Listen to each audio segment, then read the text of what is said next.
In July 2010, 7 American surfers met in the Indonesian port city of Padang, western Sumatra.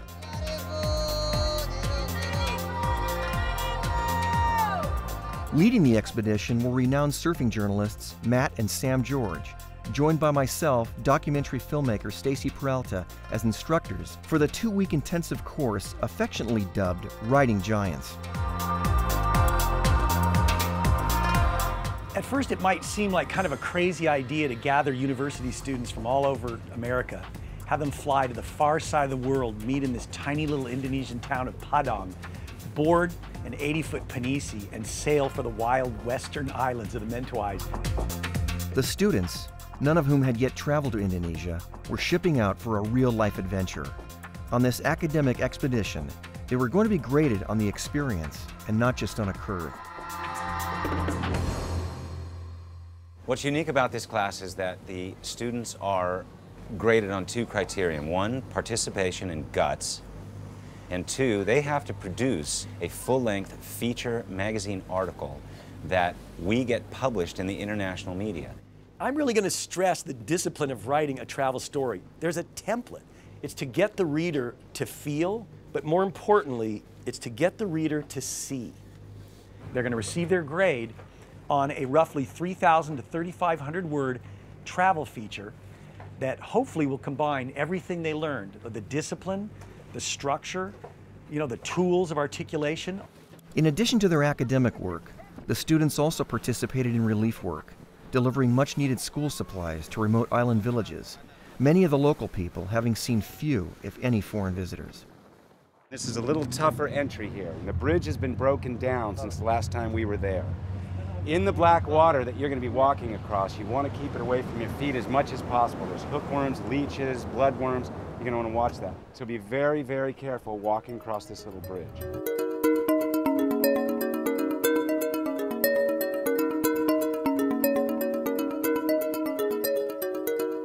When we first put this program together, we thought a lot about how we would get these students to interact with the local Mentawai people.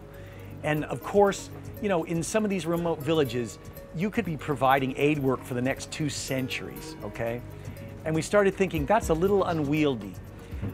And then we sort of hit on this idea of, wouldn't it be neat for the students to bring something to the students in these remote villages?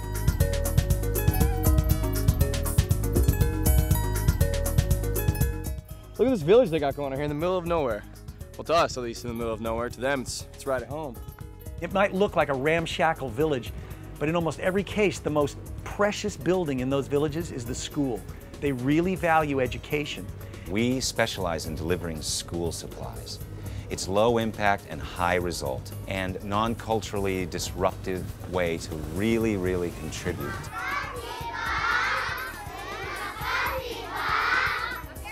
These kids are psyching, and that's pretty cool because just giving them a couple of books, some pencils and whatnot, and a smile on their face is pretty priceless. If you go into some of these classrooms and you see those battered wooden desks and those ancient chalkboards that have been used for decades, and you think about the impact that bringing a notepad and a new pen and a new pencil and a pencil sharpener so they don't have to do it with a machete. A lot of times these are really remote communities that don't have access to a lot of things because they're just so remote, and their notebooks have just been reused and reused. But the aid work that I've been more really focused on is doing a lot of the medical work, and it's been really good learning how little things can help, like how hydrogen peroxide can really, change someone's chances.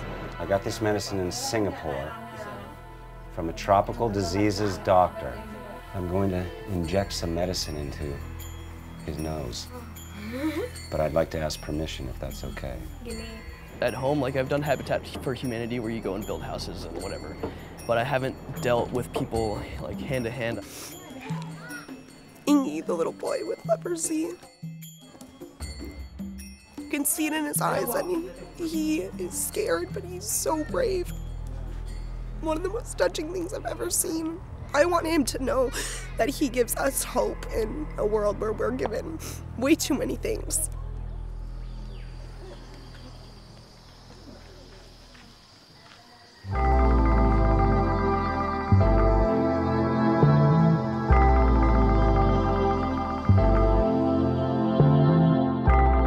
we achieving great things by helping a little boy that has the beginnings of leprosy, or are we changing the world? Well, yeah. One person at a time.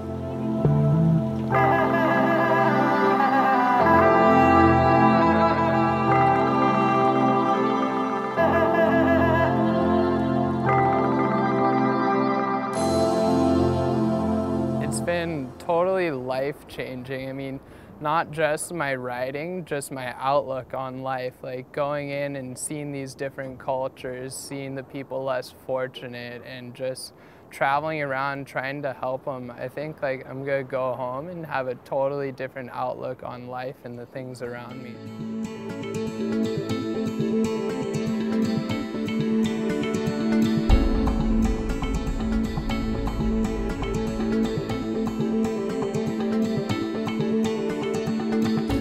Every teacher cared enough about the people that they were educating and about the lives that they could potentially touch, I think they would put more effort into doing something like this.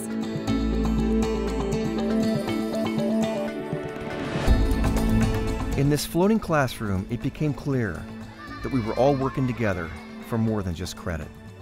I keep forgetting that this is like a college class, you know? Like this, I'm getting credit for this.